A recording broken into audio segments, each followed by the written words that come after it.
കഴിഞ്ഞ കൊല്ലം under 15,000 segment ഭരിച്ച Realme Narzo 70 turbo എന്ന ഫോണിന്റെ ഒരു പക്കാ കോപ്പിയാണ് lava play ultra.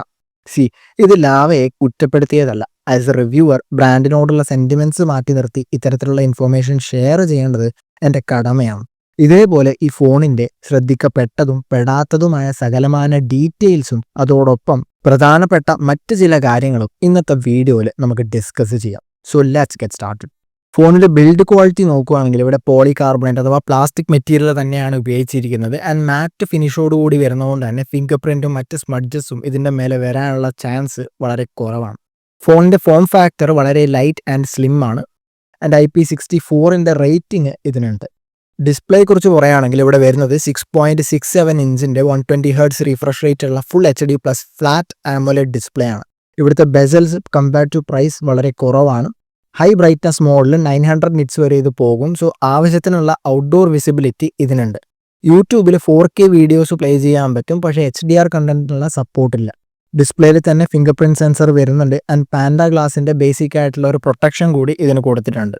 PWM dimming company mention ചെയ്തിട്ടില്ല. ആൻഡ് ഈ പ്രൈസ് പോയിന്റിൽ AMOLED ഡിസ്പ്ലേസിൽ പൊതുവെ ഇത് കണ്ടുവരാറുമില്ല. ആകെപ്പാടുള്ള ഒരു എക്സെപ്ഷൻ എന്ന് പറയുന്നത് ഇൻഫിനിക്സിന്റെ നോട്ട് 50S ആണ്.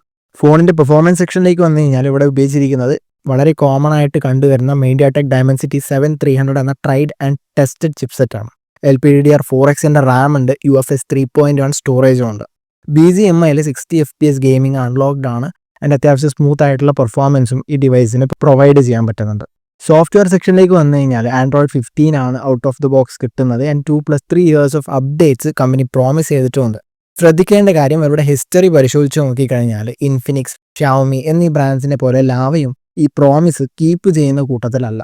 ക്ലീൻ ആയിട്ടുള്ള സോഫ്റ്റ്വെയർ ആണ്. ആൻഡ് ഈ സോഫ്റ്റ്വെയറും ഇതിൻ്റെ സിസ്റ്റം ആപ്സും മൊത്തത്തിൽ ഏകദേശം 16 GB സ്പേസ് മാത്രമേ കൺസ്യൂം ചെയ്യുന്നുള്ളൂ. സോ ഇതിൽ 110-112 GB നമുക്ക് ഫ്രീ സ്പേസ് കിട്ടും. App opening and closing animations കൊടുത്തിട്ടുണ്ട്. പക്ഷേ ഇവിടെ AI ഫീച്ചേഴ്സ് ഒന്നും തന്നെ വരുന്നില്ല. ക്യാമറ സെക്ഷനിലേക്ക് വന്നു കഴിഞ്ഞാൽ ബാക്ക് സൈഡിൽ 64+5 MP ഒരു ഡുവൽ ക്യാമറ സെറ്റപ്പാണ് കാണാൻ സാധിക്കുക. ആൻഡ് ഈ 5 MP അൾട്രാ വൈഡ് അല്ല, മാക്രോ ആണ്. ഇതിൻ്റെ മെയിൻ സെൻസർ സോണി IMX682 ആണ്. ആൻഡ് EISന്റെ സപ്പോർട്ടും ഉണ്ട്. ഫോട്ടോസ് നോക്കുകയാണെങ്കിൽ ഇവിടെ colours most of the time balanced അഥവാ ന്യൂട്രൽ ആണ്. ഡീറ്റെയിൽസും ആവശ്യത്തിനുണ്ട്.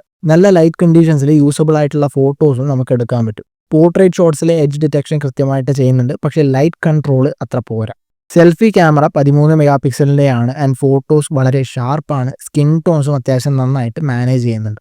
വീഡിയോ സെക്ഷൻ നോക്കുകയാണെങ്കിൽ 4K 30 FPS ഷൂട്ട് ചെയ്യാം using both front and back camera. And back camera videos അത്യാവശ്യം സ്റ്റേബിൾ ആണ്. ഫോണിൻ്റെ കണക്ടിവിറ്റിയെ കുറിച്ച് പറയുകയാണെങ്കിൽ 9 5G ബാൻഡ്സ് ആണ് വരുന്നത്. ആൻഡ് VoNR അതായത് 5G കോളിങ്ങിൻ്റെയും സപ്പോർട്ട് ഇതിനുണ്ട്. ബ്ലൂടൂത്ത് 5.2, Wi-Fi 6, NFC ഇല്ല, IR ബ്ലാസ്റ്ററും ഇല്ല. പക്ഷേ 3.5 mm ഹെഡ്ഫോൺ ജാക്ക് ഇതിൽ കൊടുത്തിട്ടുണ്ട്. ആൻഡ് സിം സ്ലോട്ട് ഹൈബ്രിഡ് ആണ്. സോ ഭാവിയിൽ മെമ്മറി കാർഡ് ഇടാനും സാധിക്കും. മറ്റുള്ള സ്പെസിഫിക്കേഷൻസിനെ കുറിച്ച് പറയുകയാണെങ്കിൽ 5000 mAh battery with 33 what fast charging ആണ് ഈ ഡിവൈസ് സപ്പോർട്ട് ചെയ്യുന്നത്. കോമ്പറ്റീഷൻ വെച്ച് നോക്കുമ്പോൾ ഈ ഡിവൈസ് തീർച്ചയായിട്ടും പിന്നിലാണ്. മറ്റുള്ളവർ 6000-6500 ബാറ്ററിയൊക്കെ ഈ പ്രൈസ് പോയിന്റിൽ തരുന്നുണ്ട്. സോ ഈ ഡിവൈസ് ഏകദേശം 1 മണിക്കൂർ 20 മിനിറ്റോളം എടുക്കുന്നുണ്ട് ഫുൾ ചാർജ് ആവാൻ. ഒപ്പം ഡുവൽ സ്റ്റീരിയോ സ്പീക്കേഴ്സ് വരുന്നുണ്ട്. ആൻഡ് ഡുവൽ മൈക്കിൻ്റെയും സപ്പോർട്ടുണ്ട്. ഇനി പ്രധാനപ്പെട്ട മറ്റ് ചില കാര്യങ്ങളെക്കുറിച്ച് പറയുവാണെങ്കിൽ ജസ്റ്റ് ലൈക്ക് മോട്ടറോള, ലാവയും അത്ര റിലയബിൾ ആയിട്ടുള്ള ഒരു ബ്രാൻഡല്ല. നല്ല ഹാർഡ്വെയറും ക്ലീൻ UI ഒക്കെ തരുമെങ്കിലും ഇവരുടെ ഫോൺസ് ലോങ് ടേമിൽ പൊതുവെ നന്നായി പ്രവർത്തിക്കാറില്ല.